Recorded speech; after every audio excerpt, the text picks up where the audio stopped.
le contexte et la situation dans laquelle on est, elle est dramatique et au rythme où ça va, en fait, la dégradation du sol, bah, ça a des conséquences ouais, qui sont fatales pour l'humanité et surtout la capacité de l'humanité à se nourrir. C'est particulièrement les cycles de l'eau verte qui sont en danger aujourd'hui. Qu'est-ce que ça veut dire que les cycles de l'eau verte sont en danger? Bah, ça veut dire qu'en fait, nos paysages ne renvoient plus suffisamment d'humidité et d'eau dans l'atmosphère, donc ne forment plus suffisamment de nuages. Et donc ça a des conséquences sur deux choses. Ça a des conséquences sur la répartition spatiale des pluies. Donc en gros, il y a des zones qui s'aridifient alors que d'autres ont de plus en plus d'eau. Et ça a des répercussions sur la répartition temporelle aussi des pluies. Parce que donc il y a de moins en moins de jours de pluie dans l'année. Ça veut dire qu'en fait, quand il pleut de plus en plus abondamment sur des périodes de plus en plus courtes. Et donc, bah, on a des risques de dégradation, des inondations, de l'érosion, etc., qui sont accrus par ces phénomènes. Et si nos actions? Le podcast qui donne la parole aux acteurs du changement en France. Je suis Élodie Gerbeau et vous embarque avec moi à la découverte de parcours de vie, de ces nombreux Français qui ont décidé un jour de passer à l'action. Ils sont partis d'un constat et ont cherché une solution. Leur solution pour répondre à un problème de société, environnemental ou de santé. Et si leurs actions pouvaient changer le monde? N'hésitez pas à partager ce podcast sur les réseaux sociaux et autour de vous pour lui donner de la force et le rendre visible. Merci à vous. Dans ce nouvel épisode de notre série sur l'agriculture et l'évolution de l'utilisation de nos sols au regard de l'urgence climatique, je vous propose d'écouter Samuel Bonvoisin. Agronome de formation, Samuel Bonvoisin met toute son énergie au service des autres, mais aussi de la planète. Spécialisé en permaculture, il intervient également dans des conférences et prend la parole au sujet de l'hydrologie régénérative. Alors qu'est-ce que ça veut dire? C'est tout simplement la régénération de l'eau, l'utilisation de l'eau douce, des cycles de l'eau douce pour l'aménagement du territoire, en tout cas par l'aménagement du territoire. Je vous laisse en présence de cet expert. Découvrez son parcours, son déclic, sa solution. Bonne écoute! Bonjour à tous, voilà, je m'appelle Samuel Bonvoisin, je suis actuellement consultant, formateur, conférencier en permaculture. Je vis dans la vallée de la Drôme, dans un endroit qu'on appelle la Biovallée. Voilà, je suis aussi père de 4 enfants et impliqué dans pas mal d'associations autour des questions de transition écologique et sociale. Alors j'ai eu la chance de grandir dans une ferme dans le nord de la France. Voilà, une ferme en polyculture élevage avec des vaches laitières, du blé, des betteraves, des pommes de terre, tout ça. Et je dis que j'ai eu la chance de grandir dans cet environnement pour plusieurs raisons. Bon, d'abord parce que c'était un environnement très naturel, on pourrait dire, en tout cas avec énormément de contact avec les végétaux, les animaux, le grand air, etc. Et puis aussi parce que dans cette ferme, en fait, il y avait deux personnes, deux personnalités, mon père et mon oncle qui donc pilotaient cette ferme et avec deux visions assez différentes. Voilà, deux visions différentes du monde, deux visions différentes de l'agriculture. Et donc c'était une sorte, j'ai envie de dire, de conflit sans que ça soit non plus voilà, énorme, mais en tout cas de tension entre des visions qui s'affrontent, qui se complètent parfois, mais qui sont voilà, souvent un peu des occasions de se rendre compte que bah, voilà, on peut rêver peut-être à des choses différentes, sans trop caricaturer, mais mon oncle incarnant plutôt une vision voilà, de l'agriculteur qui essaie d'échapper à sa condition d'un travail laborieux, de faibles revenus, etc. Et puis mon père avec plutôt une vision du lien avec les animaux, d'essayer de retrouver une place plus juste, on va dire, dans le vivant. Et puis donc c'est un environnement qui était très porteur pour moi parce que finalement je me suis retrouvé très tôt avec une sorte de vision un peu politique du monde au sens, j'ai envie de dire au sens noble. Et puis donc je me suis finalement engagé très tôt. J'ai commencé à agir, on va dire, vers l'âge de 13-14 ans. Alors forcément des petites choses hein, à cet âge-là. Voilà, à essayer de me mobiliser. Et puis je suis devenu assez jeune, ce qu'on pourrait appeler un militant autour des questions d'écologie, aussi des questions de justice sociale qui ont commencé à m'animer assez jeune. Voilà, donc j'étais un collégien, un lycéen et un étudiant engagé avec beaucoup de choses où finalement voilà, je signais des pétitions, j'organisais des manifestations, des événements pour essayer de sensibiliser sensibiliser les autres. Voilà, et ça dans pas mal de domaines. Et petit à petit, et notamment à travers mes études, j'ai fait des études d'ingénieur agronome. Ça s'est forcément un petit peu centré autour des questions d'accès au foncier, de pesticides, de changement climatique, donc beaucoup de choses en lien aussi avec l'environnement. Et puis il y a eu quelque chose, vraiment une bascule dans mon engagement, on va dire militant, qui a eu lieu il y a une douzaine d'années, voilà, 13 ans, où en fait j'ai rencontré un peu par hasard, à cette époque-là, j'étais animateur dans une association de jardins collectifs, de jardins partagés sur la métropole lilloise. Donc on vivait en ville avec ma compagne. À l'époque, j'avais 2 enfants. Et puis une des jardinières de l'association me parle pour la première fois de permaculture. Et elle m'en parle comme voilà, un peu étant une sorte de technique de jardinage un peu améliorée. Et puis bon, voilà, moi je m'intéressais pas mal à ces questions de jardinage, de production alimentaire. Et donc, du coup, je me suis dit, tiens, c'est intéressant, j'ai commencé à me former. Et la première formation, en fait, de permaculture que j'ai faite, le formateur est arrivé, et la première chose qu'il a dit, c'est, bah, en fait, la permaculture, c'est avant tout accompagner le vivant, aller dans le sens du vivant. Et il nous a posé la question, dans quelle mesure est-ce que vous êtes avec et vous accompagnez le vivant, et dans quelle mesure est-ce que votre vie, elle est centrée sur bah, finalement la résistance, le fait d'être contre, le fait de s'opposer à.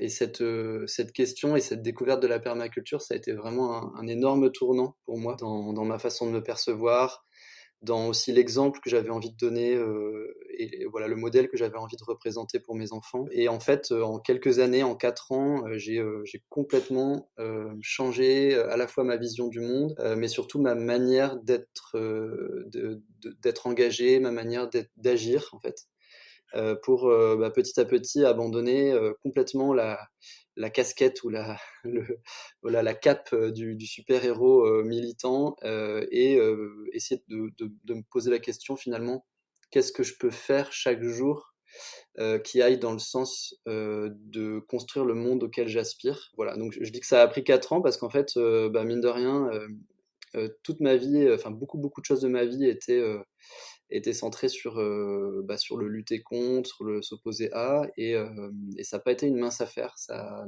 entre autres, nécessité le fait de changer un peu de vie, de déménager. En 2014, avec ma petite famille, on a quitté la ville, on a quitté l'île, et on s'est installé dans la vallée de la Drôme, dans un territoire justement où il y a énormément d'initiatives, d'alternatives, de choses qui se construisent, et ça nous semblait vraiment intéressant. Et puis voilà, je me suis engagé dans une succession de projets.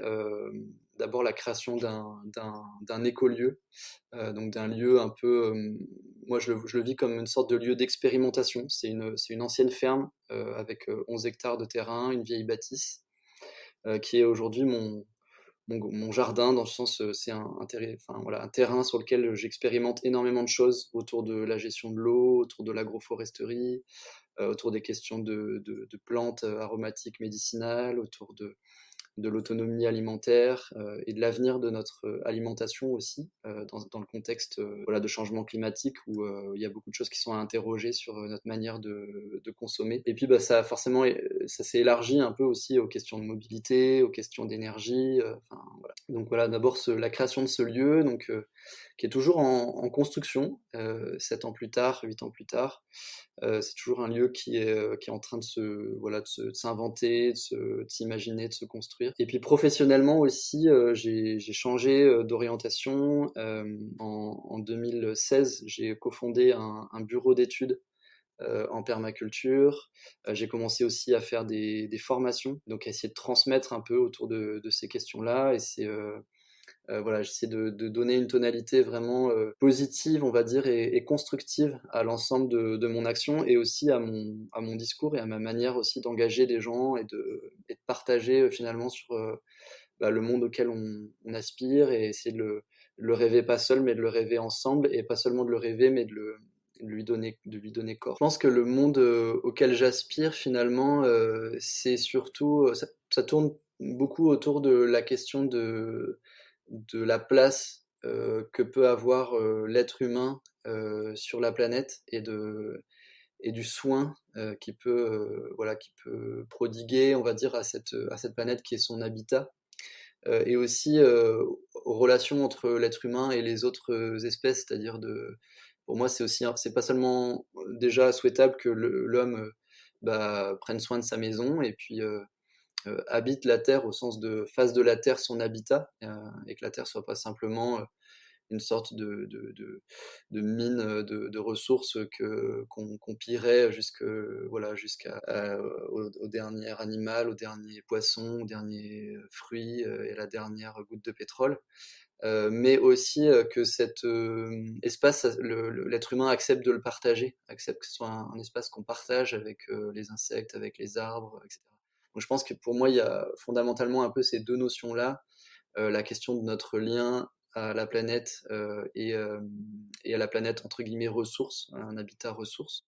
Et pour moi, derrière ça, il y a toute la partie où on cultive, dans le sens où on génère de l'abondance. Et c'est pas seulement cultiver des fruits, des légumes, etc. Mais c'est aussi, par exemple, cultiver l'eau, qui est un des grands thèmes, je pense qu'on y reviendra, mais un des grands thèmes sur lequel je travaille là depuis quelques mois, quelques années.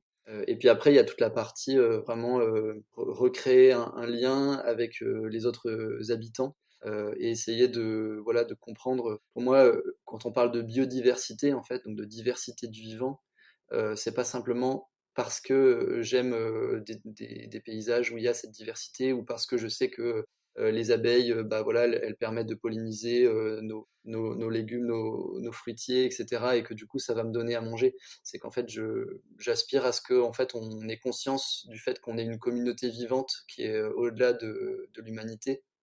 Et qu'en fait, j'ai juste envie en fait de donner de la place à cette communauté et à pas simplement penser à moi en tant que Homo sapiens sur la planète. Comment au quotidien, voilà, tu essayes d'œuvrer encore plus là par rapport à tout ce que tu me dis pour aller dans ce sens-là quoi, même avec tes enfants, comment ça se passe? Alors dans le quotidien, alors c'est peut-être une particularité aussi de ma façon d'être au monde, mais depuis toujours et même quand j'étais militant, j'ai eu du mal à distinguer vie personnelle, vie professionnelle, vie associative ou militante. J'ai toujours il y a eu il y a toujours eu beaucoup de porosité un petit peu entre tout ça. Donc par exemple, nos enfants forcément ils sont impliqués dans beaucoup de choses qu'on fait ou que je fais. Ils sont présents évidemment dans le lieu puisque c'est un lieu dans lequel on a déjà vécu pendant 3 ans et qui va redevenir notre lieu de vie. Donc forcément eux au quotidien, ils grandissent dans un univers où il y a beaucoup de gens qui viennent dans ce lieu, qui viennent pour des stages, des formations, qui rencontrent des gens différents, qui du coup peuvent aussi faire un peu une synthèse entre ce qu'ils entendent à l'école, ce qu'ils entendent voilà, à la maison, ce qu'ils entendent à travers les personnes qui sont de passage. Une des intentions qu'on a posées en créant cet écolieu, c'était l'envie de pouvoir continuer à voyager, parce que donc voilà, comme pas mal de personnes, il y a quelques années, on prenait l'avion ou en tout cas on s'offrait la possibilité de se déplacer pour aller rencontrer des gens avec d'autres cultures, d'autres manières de penser, etc. Et en fait, il y a cette idée de se relocaliser, de se déplacer moins et en même temps de continuer ces rencontres. Et donc une des réponses pour nous, c'est que notre lieu, ça soit un lieu ouvert où des gens de passage, des nomades, des gens qui ont cette soif, cette envie de voyage, ils puissent venir s'inspirer, se reposer, rencontrer d'autres personnes. Et donc c'est aussi un exemple qu'on a envie de donner à nos enfants d'ouverture, d'énergie, un peu de rencontre, et puis d'accepter que en fait il y a plein de gens qui pensent de manière très différente sur plein de sujets, sur des questions voilà, de vision du monde, de spiritualité, d'écologie, voilà. Voilà, donc clairement ça on le fait vivre de cette manière-là. Et puis après pour moi c'est toute l'énergie de la transmission dans le quotidien. Donc c'est vraiment aussi bien avec mes enfants qu'avec les personnes de mon entourage. Et puis évidemment les gens que j'ai comme étudiants, c'est essayer de partager des choses un peu, voilà, à la fois, alors ça va toucher à des aspects très philosophiques, conceptuels, ça peut toucher aussi à des aspects très méthodologiques, parce qu'au fond, la permaculture, si vous ne connaissez pas, je vous invite vraiment à aller vous renseigner, mais en fait, c'est surtout une méthodologie, une approche centrée sur ce qu'on appelle le design. Donc derrière le mot design, en fait, c'est l'idée de concevoir, voilà, ça peut être concevoir son habitat, évidemment son jardin, ça peut être concevoir sa vie, en fait, même au sens un peu plus large, avec tous les aspects, l'énergie, la mobilité, la santé, l'éducation, etc. Avec cette idée à la fois d'être dans l'inspiration de ce que le vivant nous montre, parce que le premier constat qu'on fait, c'est que le vivant, il a 3,5 milliards d'années de recherche et développement sur Terre, qu'il y a beaucoup, beaucoup de choses qui sont très efficaces pour capter le rayonnement solaire, pour essayer de ralentir l'eau et l'utiliser un maximum, pour produire et générer de l'abondance. Et donc, voilà, le premier livre de permaculture, c'est le livre du vivant, donc c'est apprendre à s'asseoir, à observer le vivant. Donc ça, c'est quelque chose, par exemple, que j'encourage énormément, que je fais moi-même, donc je passe du temps à observer le vivant, à essayer pas simplement de le comprendre comme un ingénieur ou comme un scientifique, mais aussi de me laisser toucher parce que ça m'inspire en fait de voir le vivant évoluer. Donc il y a aussi une dimension du beau qui est vraiment très importante dans ma manière de vivre, et que j'essaie aussi ça aussi de le transmettre, de transmettre de savoir ralentir, de savoir s'arrêter et de s'émerveiller aussi. Je crois beaucoup que la capacité d'émerveillement, c'est quelque chose qui est un levier puissant pour se réconcilier finalement avec notre planète et avec les autres êtres vivants. Donc un peu tout ça, toutes ces choses-là que j'essaie d'abord de mettre et de vivre moi. Et ça touche aussi ma relation aux autres, la façon dont je m'adresse aux autres. Je me suis formé énormément autour de la communication non violente, autour de l'éducation émotionnelle, apprendre à reconnaître ce qui est vivant à l'intérieur de moi et pas simplement ce qui est vivant à l'extérieur, pour aussi avoir une relation pacifiée avec moi-même, une relation pacifiée avec les personnes avec lesquelles je vis. Et puis voilà, je crois que le fond et la forme sont indissociables, et que on a beau avoir des grands discours, si on les incarne pas, c'est difficile pour les personnes de les entendre et de les laisser, voilà, les laisser infuser. Quand j'ai choisi de faire une école d'ingénieur, en fait, on m'avait dit un ingénieur, c'est quelqu'un qui trouve des solutions aux problèmes du monde. Et là, je me suis dit, dans mon petit cœur d'adolescent et de jeune adulte de 17-18 ans, je me suis dit, waouh, mais quelle promesse, quoi, c'est extraordinaire, c'est ça que je veux faire. Moi, je veux, évidemment, qui n'aurait pas envie de participer à trouver des solutions aux problèmes du monde. Et puis, voilà, force est de dire, hein, je suis obligé de raconter que ça n'a pas été vraiment exactement ça. Mes 5 années d'études après le bac, ça a été déjà le constat un peu amer que les problèmes, on n'en parlait pas. Alors je ne sais pas si on en parle aujourd'hui dans les écoles d'ingénieurs, à entendre les discours qui sont parus ces derniers mois des étudiants lors de leur remise de diplôme, j'ai l'impression qu'on est encore un peu à la traîne, à la bourre.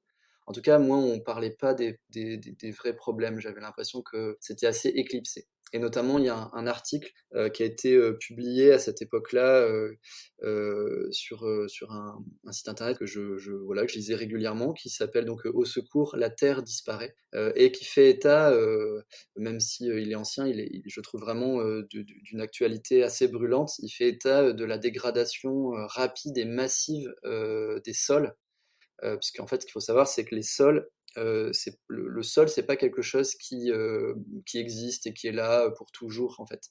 Le sol n'existait pas quand la Terre, les continents se sont formés. C'est l'action conjuguée des végétaux, des bactéries, des champignons, et puis aussi un petit peu voilà, de la météo, le gel, le dégel, etc., les vents, les pluies, qui fabriquent du sol. Donc le sol se construit à un rythme qui est extrêmement lent, c'est quelques millimètres de sol par an qui se construisent sur la planète. Et en fait, avec l'agriculture actuelle, alors pas que l'agriculture, hein, je ne veux pas pointer du doigt que l'agriculture, mais disons, moi, ce qui m'a frappé à ce moment-là, c'est que avec l'agriculture actuelle, en fait, le sol disparaît à une vitesse qui est beaucoup plus importante que la vitesse à laquelle il se crée. Donc, en fait, on pourrait comparer le sol à une sorte de capital, hein, ou à une énergie.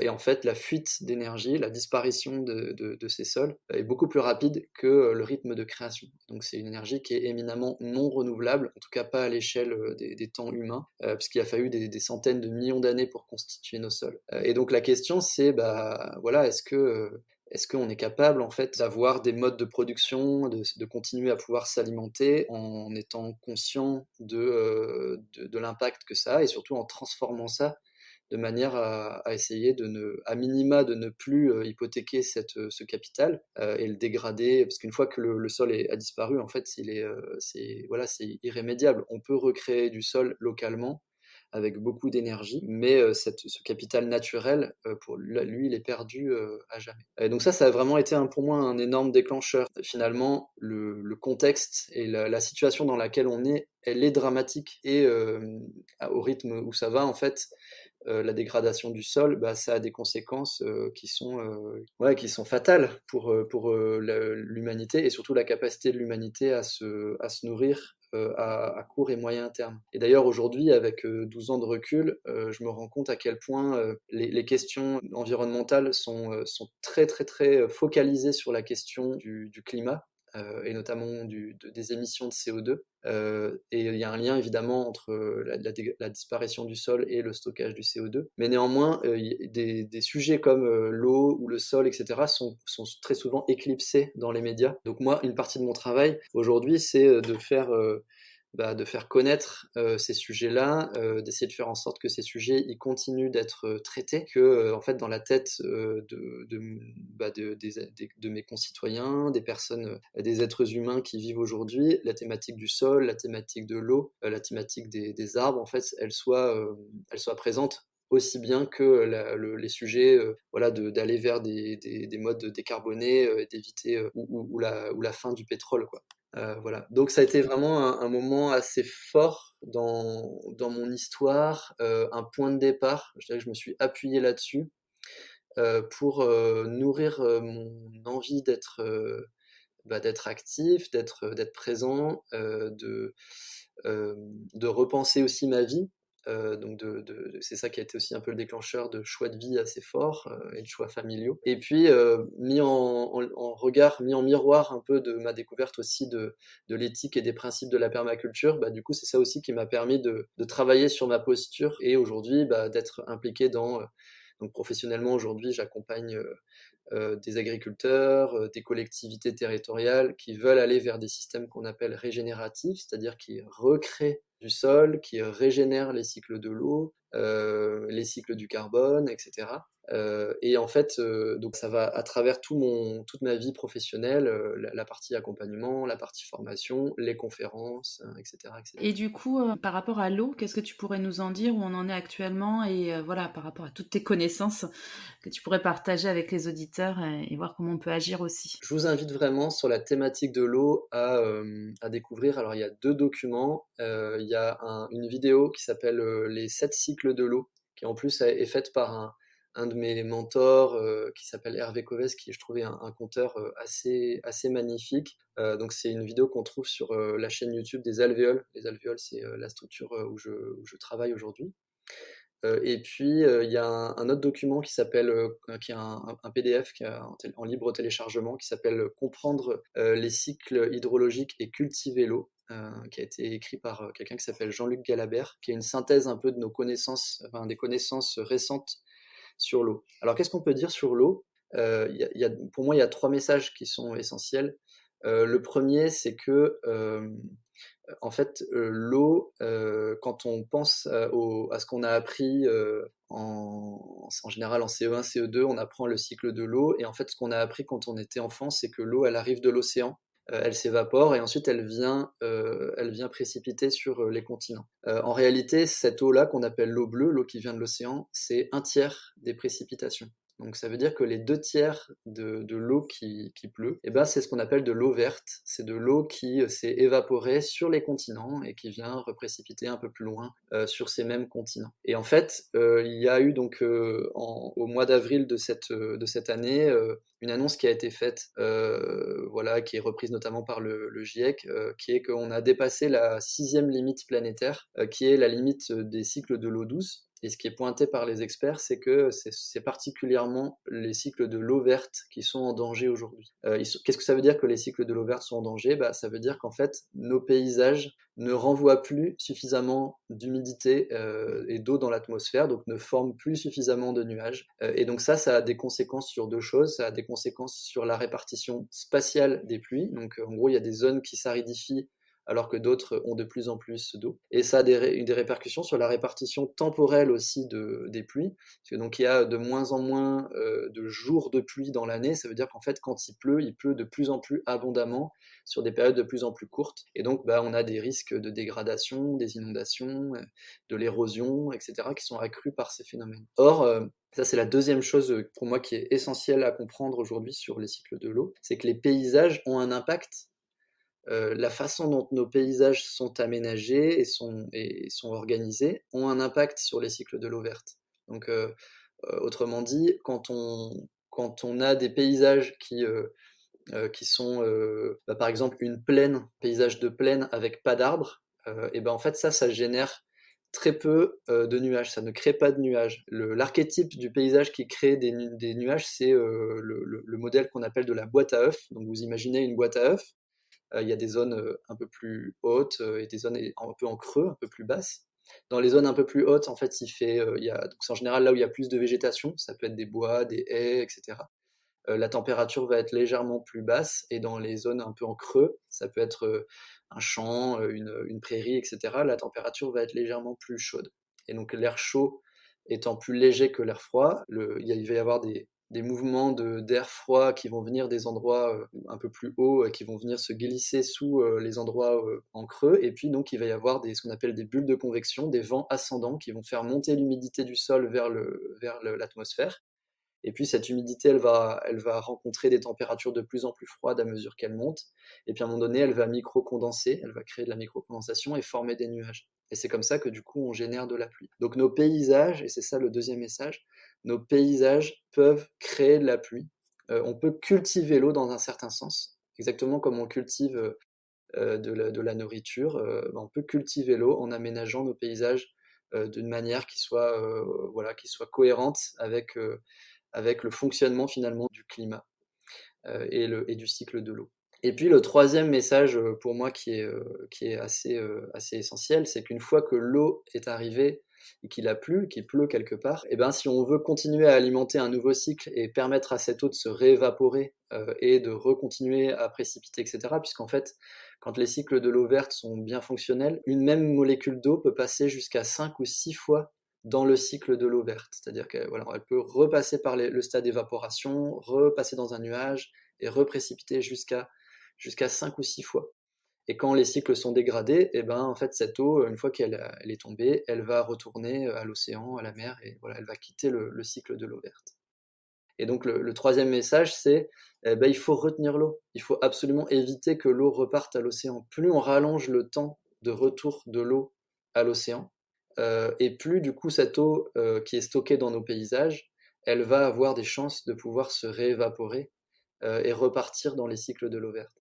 Et donc, là aujourd'hui, mon travail, c'est d'accompagner des agriculteurs, des collectivités territoriales à inverser notre logique, la logique actuelle, la logique qu'on suit particulièrement depuis 50-60 ans, avec ce qu'on a appelé le remembrement, qui était une grande politique portée par l'État pour réorganiser les paysages dans les campagnes. Aujourd'hui, notre eau, ce qu'on fait, c'est qu'on la conduit. Si vous regardez les fossés dans les bords de route, si vous regardez tous les tuyaux, les canalisations, les conduits qui sont partout dans les villes, dans les villages, le long des voiries, etc. Tout ça, c'est pourquoi? C'est pour guider l'eau, l'entraîner vers le bas des pentes et finalement l'amener à la mer. Donc en fait, on a une logique qui est complètement à l'envers de ce qu'il faudrait faire si on voulait générer de la pluie. Si on voulait générer de la pluie, en fait, on supprimerait toute cette tuyauterie, etc. Et on réfléchirait à chaque fois à chaque endroit où l'eau tombe, c'est comment je peux faire pour que cette eau, elle reste dans le paysage. Donc on peut stocker l'eau dans les sols, on en a déjà parlé des sols tout à l'heure, ils peuvent avoir cette fonction-là, notamment s'ils sont riches en matière organique, plus un sol est riche, plus il stocke de l'eau. On peut stocker l'eau dans les sous-sols, notamment dans les nappes phréatiques.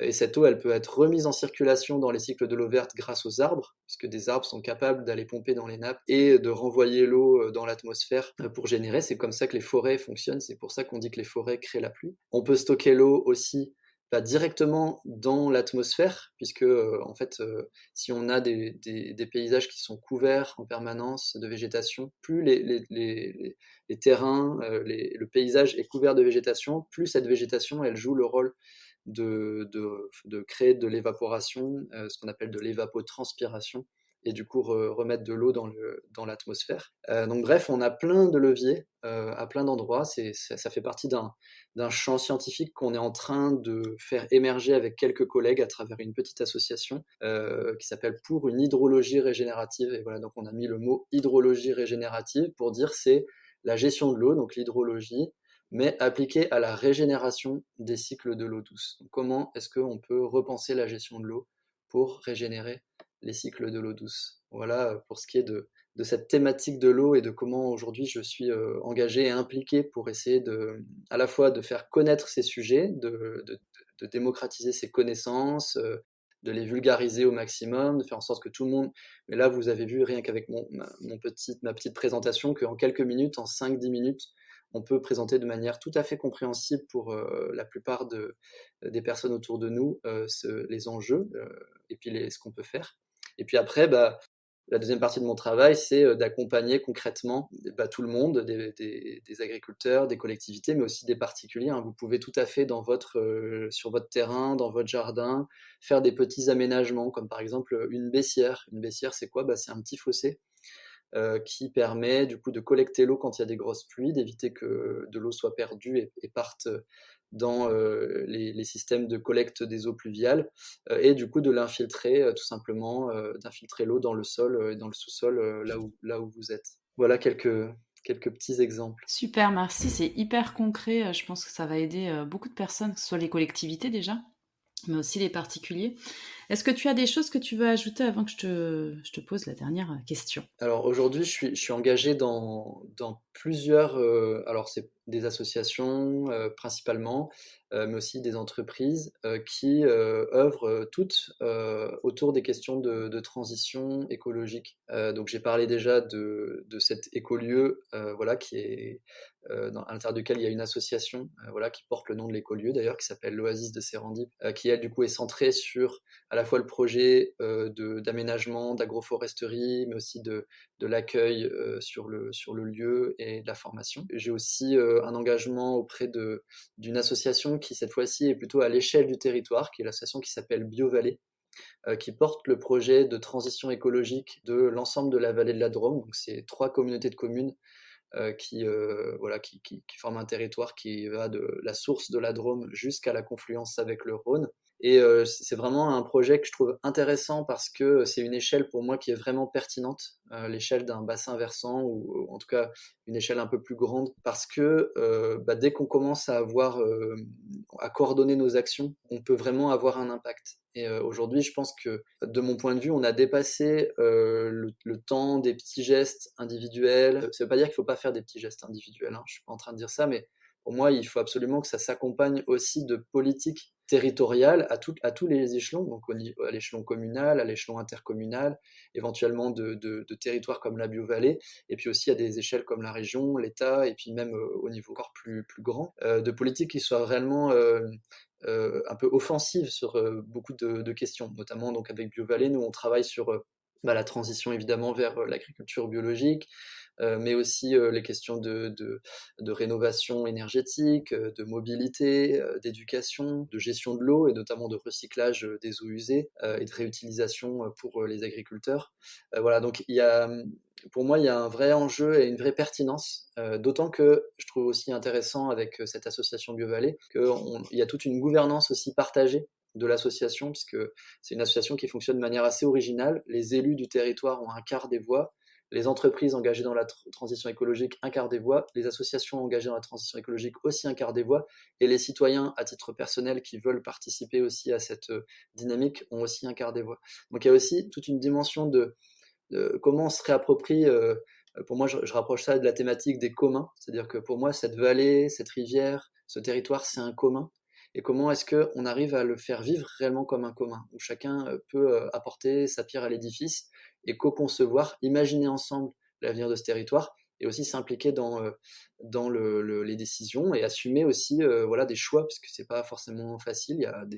Tout le monde dans la vallée de la Drôme n'est pas sensible aux questions écologiques. Parfois, il faut voilà, se montrer ce qu'on fait, montrer à quel point c'est positif, pas seulement pour quand on se bagarre pour mener des projets, c'est pas seulement pour les gens qui ont des convictions écologiques, c'est pour tous les habitants. Et donc il faut aussi se poser la question, comment ce territoire il reste accessible. Par exemple, nous, une des problématiques, c'est la thématique du prix du foncier qui est en train d'exploser dans notre région. Et donc, est-ce que demain, des personnes qui ont des moyens, voilà, qui sont au SMIC, des familles monoparentales, etc., peuvent continuer à vivre, à s'installer voilà, à avoir la possibilité d'habiter cette vallée. Donc ça, c'est un autre engagement que j'ai. Et puis professionnellement, du coup, je suis engagé dans une structure qui s'appelle les Alvéoles.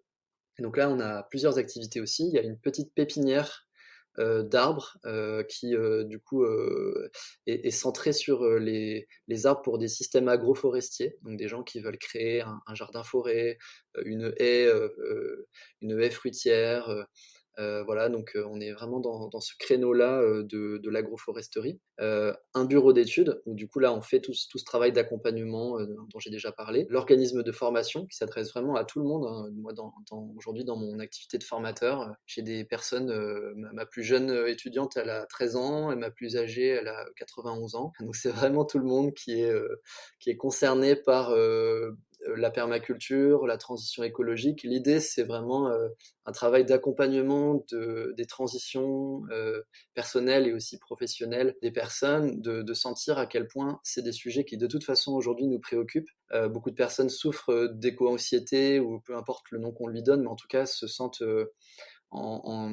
impuissantes, en difficulté. Et donc pour moi, mon travail de formateur, c'est accompagner des gens dans trouver une posture juste pour être dans l'action. Parce qu'en fait, pour moi, dans mon histoire, un des seuls moyens de ne pas juste s'enfermer et se mettre en PLS sous sa couette et se dire c'est foutu, on va tous mourir. Et en fait, c'est d'être dans l'action, c'est de voir des arbres que je plante qui poussent, c'est de voir des étudiants que j'accompagne qui s'épanouissent, c'est de voir des nouveaux projets qui se réalisent. Et c'est ça en fait qui est le moteur dans mon quotidien. Et puis il y a un tout petit dernier projet qui est en train d'émerger aux Alvéoles, qui est une auberge de jeunesse. Donc voilà, pour aussi accueillir des personnes de passage dans la vallée de la Drôme et qui veulent aller voir des projets, qui veulent s'inspirer, qui veulent juste prendre du temps, ralentir, etc. Et donc là en ce moment on est en plein travaux pour ouvrir cette auberge qui devrait démarrer en avril de l'année prochaine. Merci beaucoup Samuel pour le partage de ton parcours, de ton expérience, mais aussi de ton expertise. Vraiment, je pense que ça peut aider beaucoup, beaucoup d'auditeurs à soit une prise de conscience, soit un passage à l'action. Du coup, j'ai une dernière question. C'est comment tu vois le monde dans 5 ans et comment tu vois l'avenir en général si on se projette encore plus loin? Alors, c'est une question évidemment difficile, hein. Moi, je suis quelqu'un d'assez, on va dire, optimiste, dans le sens où je pense, enfin, c'est un choix. C'est-à-dire que c'est pas forcément dans mon caractère d'être optimiste. C'est un choix d'être optimiste parce que je pense que ça me fait pas du bien d'être autre chose que d'être optimiste. La vision du monde que j'ai aujourd'hui, enfin la vision de l'avenir là dans les prochaines années, elle est assez simple. En fait, il y a un énorme mouvement de changement de vision du monde et de changement de perception de la réalité qui est à l'œuvre aujourd'hui dans notre société. Chaque année, il y a des dizaines, peut-être des centaines de milliers de Français et de Françaises qui avancent dans une prise de conscience. Et ça, c'est pas facile. C'est-à-dire que ce sont des chemins. Alors, il y a certaines personnes qui le traversent très bien, mais il y a beaucoup, beaucoup de personnes pour qui c'est vraiment un moment compliqué, quoi. Et donc pour moi, un des enjeux, en tout cas un enjeu que j'ai identifié qui est très fort, c'est on a besoin de personnes qui se mettent au service de ce mouvement-là, qui accompagnent les personnes, qui les aiguillent, qui leur donnent qui les mettent en contact avec des projets inspirants près de chez elles, qui les aident à s'organiser, à faire des groupes, à se mobiliser sur les sujets qui sont les sujets sur lesquels ces personnes-là elles auraient envie de se mettre en action. Donc moi, ce que je vois dans 5 ans, c'est un paradoxe entre une situation climatique, en termes de biodiversité, en termes de stress sur l'approvisionnement en pétrole, sur l'approvisionnement en matières premières, sur les questions d'alimentation. Une situation qui va s'aggraver, qui va empirer, avec du coup des moments qui vont être de plus en plus flottants et des angoisses sur des choses vraiment essentielles qui vont être de plus en plus prégnantes. Et en parallèle de ça, une dynamique citoyenne, mais aussi politique, qui va s'accélérer avec de plus en plus de personnes et aussi d'argent, de capitaux qui vont être mobilisés au service de la transformation de nos modes de vie, nos modes de consommation, nos modes de production, etc. Et du coup, un énorme travail à faire et à réaliser, quoi. En tout cas, pour moi, c'est inévitable que la dynamique va s'enclencher d'une manière ou d'une autre, soit en étant bien soutenu, bien accompagné par des personnes qui se mettent au service de ça, et du coup de façon un peu plus fluide, soit de manière complètement chaotique et désordonnée s'il n'y a pas un mouvement suffisant de gens qui se disent ok, comment on n'est pas simplement dans le fait de sensibiliser les gens et essayer de les faire basculer, c'est important ça, mais on est aussi présent dans la deuxième étape qui est qu'une fois que les gens ont basculé, comment on les aide à s'organiser, à se mobiliser, à faire des choses ensemble, etc. Et c'est là où je pense qu'il y a un énorme besoin. Vous avez aimé l'épisode d'aujourd'hui ? Soutenez-le en lui attribuant une note sur Apple Podcast ou iTunes. Cela permettra au podcast d'atteindre de nouvelles personnes qui découvriront à leur tour ces initiatives françaises. N'hésitez pas à commenter cet épisode sur les réseaux sociaux si le sujet vous intéresse et que vous avez une idée pour améliorer la situation. Vous êtes vous-même à la tête d'une entreprise ou d'une association qui agit sur le terrain ? Vous connaissez peut-être quelqu'un qui met son énergie au service des autres de la planète. Contactez-moi par mail, je serai ravie de pouvoir vous ou lui donner la parole. Et si vos actions pouvaient changer le monde ?